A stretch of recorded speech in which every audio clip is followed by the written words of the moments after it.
علت امیر مواد مستقیم 45000 دستمزد مستقیم 40000 و سربار 20000. گفته بود بهای اولیه بهای تبدیل و بهای تولید رو محاسبه کنید. بهای اولیه مواد مستقیم به علاوه دستمزد مستقیم. اعدادش رو بگید. 45000 40000 جواب بهای اولیه میشه 85. بهای تبدیل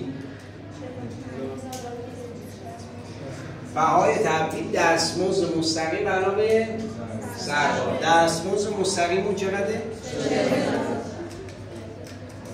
سربار جواب میشه چند؟ در ادامه بهای تولید رو داریم. بهای تولید چه اعدادی رو با هم جمع کنم؟ بله 45000 به علاوه 40000 به علاوه 20000 150. این از فرمول اصلی. حالا اون دو تا فرمول جانبی که بهتون گفتم میتونید از اون دو تا فرمول هم استفاده کنید. بگیم که بهای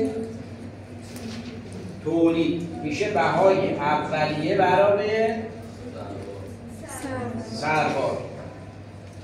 درسته؟ میشه چند عددش؟ 85000 برابر 20000 جواب میشه چند؟ 150,000. درست؟ فرمول بعدی میشه بهای تبدیل به علاوه مواد مستقیم، یعنی 60000 به علاوه 45000 جواب میشه چند؟ 150,000. دیدید که در هر سه مورد جواب شد چند؟ 105,000.